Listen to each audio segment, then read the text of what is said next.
ऐसा हमारे यहाँ कोई भी आदेश सरकार से नहीं मिला है कि हम किसी के बिजली के बिल अगर बकाया है वो हम माफ़ कर सकते हैं। बहुत बड़े बकायेदारों पे इस वक्त बहुत बड़ा एक्शन लिया जा रहा है और 10,000 के नीचे वालों को थोड़ा उनको इंसानियत के नाते दिया जा रहा है कि आप 2 बार में जमा कर लो, लेकिन छोड़ा नहीं जा रहा है। और कोरोना से ग्रसित जो हमारे व्यापारी भाई हैं और जो हमारे छोटे छोटे उपभोक्ता हैं उनको सहूलियत दी जा रही है कि आप आइए जमा कर दीजिए, ऐसा नहीं है ऐसा कर लीजिए, सहूलियत दी जा रही है। ये सरकार जो निजीकरण करना चाहती है, ये निजीकरण से कोई लाभ नहीं होगा। फिर देश, क्योंकि आपका टोरंटो फेल हुई तो मैं चाहता हूँ निजीकरण ना करें, क्योंकि 55 वर्ष के बाद ही तो आदमी की जिम्मेदारी अपनी पूरी करने का अवसर मिलता है। बिल्कुल बिल्कुल बिल्कुल। तो पेंशन सबको मिलनी चाहिए, मैं आपके माध्यम से कह रहा हूँ। बाकी सरकार का आदेश बहुत पहले आ चुका है कि पेंशन नहीं मिलेगी। मार्च 2020 से हम सभी, माननीय हमारे प्रधानमंत्री जी, माननीय हमारे योगी जी और सभी माननीय मंत्रीगण, माननीय विधायकगण सभी लगे हैं इस देश को कोरोना से अपनी जनता को बचाने में।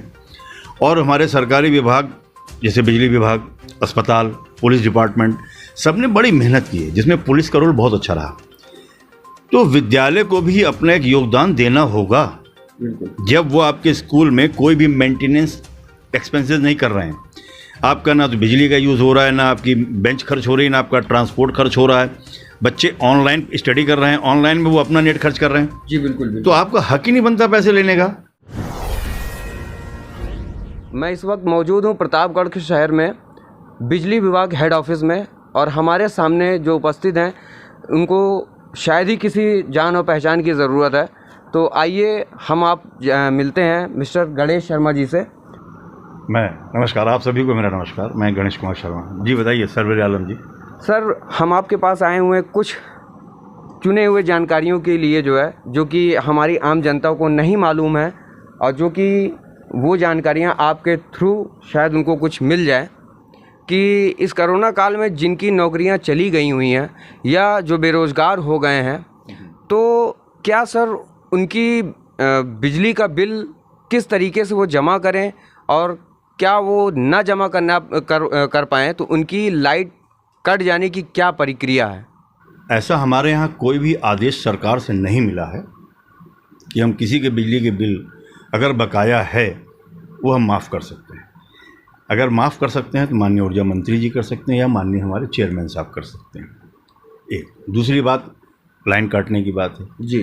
तो हमारे जो यहाँ पर अशासी अभियंता महोदय हैं, हमारे अधीक्षण अभियंता महोदय एसी साहब हैं, ये लोग थोड़ा सा ये देख रहे हैं कि जो घर कोरोना से पॉजिटिव है उस पर थोड़ा सा जो मानवता कहती है, और वो भी अगर वो 3-4 हज़ार 5 हज़ार के अंदर का बकायेदार है तब, तो उनके साथ हम लोग पूरी हमदर्दी जता रहे हैं।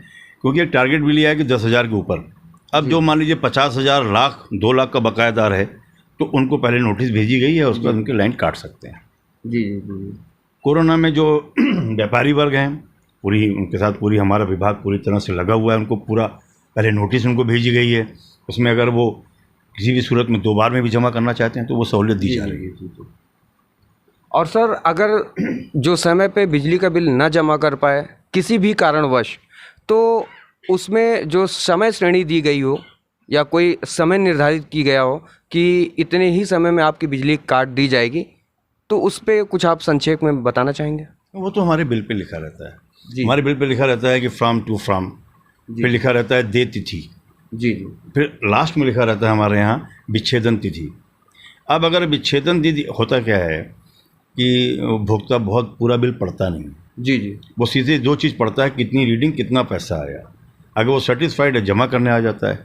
कोई दिक्कत है फिर भी हमारे यहाँ उसको 2 महीने का अवसर दे रहे हैं। बहुत बड़े बकायेदारों पे इस वक्त बहुत बड़ा एक्शन लिया जा रहा है, और 10,000 के नीचे वालों को थोड़ा उनको इंसानियत के नाते दिया जा रहा है कि आप 2 बार में जमा कर लो, लेकिन छोड़ा नहीं जा रहा है। जी। उनकी लाइन काटी जाएगी, और बड़े बकायेदारों के साथ बहुत सख्ती से पेश होकर वसूली की जा रही है, जिसमें कि इस वक्त हमारा डिवीज़न बहुत अच्छी कंडीशन में है। वसूली से हमारे शासी अभियंता मिस्टर चंद्रमा साहब और एसी साहब, हमारे जैन साहब बहुत मेहनत कर रहे हैं, हमारे जेईस बहुत मेहनत कर रहे हैं, क्योंकि माननीय ऊर्जा मंत्री जी का भी आदेश है, और हमारे बड़े साहब जो हैं इनका लक्ष्य भी है कि हम पहले बड़े वालों को लाइन काटें। और कोरोना से ग्रसित जो हमारे व्यापारी भाई हैं और जो हमारे छोटे छोटे उपभोक्ता हैं उनको सहूलियत दी जा रही है कि आप आइए जमा कर दीजिए, ऐसा नहीं है, ऐसा कर लीजिए, सहूलियत दी जा रही है। जी जी। आप लोगों का जो सैलरी है, आप लोगों की जो पेंशन है, क्या वो सही समय पे मिल जा रहा है? ना नहीं, तनख्वाह तो हमें सही समय पे मिल रही है। पेंशन जो आपने प्रश्न किया है, पेंशन पे मैं ज़रूर कहना चाहूँगा। और मैं क्या, मेरे सब पूरा संगठन मेरा कह रहा है, मेरे सारे साथी कह रहे हैं कि पेंशन में दो रूप है। जी अक्टूबर 2000 बिजली विभाग में जो अक्टूबर 2000 से जी बाद जिन्होंने ज्वाइन किया है उनको पेंशन नहीं दी जा रही है, जी जिस पे हमारा संगठन भी बात कर रहा है। और हमारे पूर्व के चेयरमैन सहगल साहब ने भी कहा था कि नहीं, ये होना चाहिए। न्यायालय, अभी आपने साउथ में सुना होगा, केरल में जी जी जी एक व्यवसायी था, प्राइवेट था, उसको 30 साल उसने नौकरी की। कोर्ट ने आदेश किया कि इसको पेंशन दी जाए, वहाँ से कोर्ट का आदेश आया है। जी जी तो मैं भी इस आपके माध्यम से कहना चाहूँगा कि हम सभी सरकारी कर्मचारी हैं और इसको पेंशन बहाल करें। पेंशन तो अभी हम जो 2000 के बाद के उनको पेंशन नहीं मिलेगी, जी। इस सीधे सीधे एक आ चुका है आदेश, बहुत पहले आ चुका है।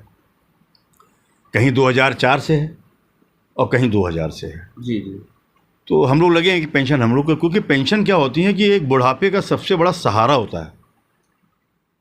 फंड अलग हो गया, और पेंशन मिलने से क्या होता है कि हमें हर महीने वो पेंशन मिलेगी, तो इससे मैं अपनी जीविका का पालन कर सकता हूँ। जी जी बिल्कुल। फंड क्या होता है कि 55 साल के बाद मेरा बेटा जैसे तैयार हो गया, बीटेक कर लिया है, बेटी मेरी तैयार बैठी है, तो हम उनकी शादियाँ ढूंढ रहे हैं। और इसी में एक बात और कहना चाहूँगा कि सरकार जो निजीकरण करना चाहती है, ये निजीकरण से कोई लाभ नहीं होगा फिर देश, क्योंकि आपका टोरंटो फेल हुई। जी तो मैं चाहता हूँ निजीकरण ना करें, क्योंकि 55 वर्ष के बाद ही तो आदमी की जिम्मेदारी अपनी पूरी करने का अवसर मिलता है। बिल्कुल बिल्कुल बिल्कुल। तो पेंशन सबको मिलनी चाहिए, मैं आपके माध्यम से कह रहा हूँ। बाकी सरकार का आदेश बहुत पहले आ चुका है कि पेंशन नहीं मिलेगी। जो स्कूल की फीस है, जी, उस पे आप क्या कहना चाहेंगे कि प्रेजेंट टाइम में किस तरीके से आदमी भरे, कितना बहाल है, कितना परेशान है, वो किस तरीके से भरे या किस तरीके से उसको दे?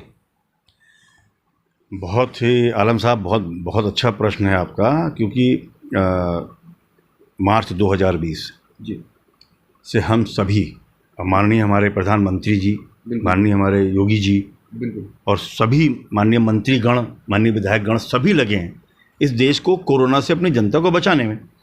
और हमारे सरकारी विभाग जैसे बिजली विभाग, अस्पताल, पुलिस डिपार्टमेंट, सब ने बड़ी मेहनत की है, जिसमें पुलिस का रोल बहुत अच्छा रहा। तो विद्यालय को भी अपना एक योगदान देना होगा।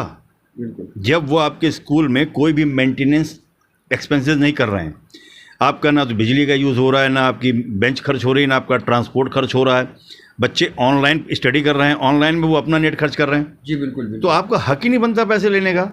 आपको तो विद्या तो दान की जाती है, कहा जाता है कि विद्या जो है वो आपके साथ जाती है। बिल्कुल तो शिक्षा तो आपने जो प्राप्त की वो बांट रहे हैं, ये खर्च नहीं होती। बिल्कुल बिल्कुल। आप जितना बांटते हैं बढ़ती है। तो इसमें तो ये प्रश्न बनता ही नहीं कि वो फीस लें। अगर कोई विद्यालय ले रहा है जो मेरे संज्ञान में नहीं है, क्योंकि मेरे बच्चे बड़े हो गए हैं, शादी के लायक हैं, एक को बिजनेस और नौकरी दिलानी है, तो ये गलत है। ये बिल्कुल इसका विरोध करना चाहिए। और बल्कि शिक्षा जगत में तो कहा जाता है कि दान, ये मेरे गुरुजी हैं, लोग पैर छूते हैं क्योंकि उन्होंने उसको उस लायक बनाया। तो किसी विद्यालय को पैसा नहीं लेना चाहिए, किसी तरह का भी पैसा बच्चों से शिक्षा का नहीं लेना चाहिए। जी जी। बहुत बहुत धन्यवाद सर। आप थे मिस्टर गणेश जी, जिन्होंने हमारे सारे सवालों का बहुत ही बखूबी जवाब दिया। मैं सरवर आलम X24 न्यूज़ से कैमरामैन मिस्टर रईस के साथ, नमस्कार, जय हिंद, जय भारत, सत्यमेव जयते। जय हिंद, जय भारत।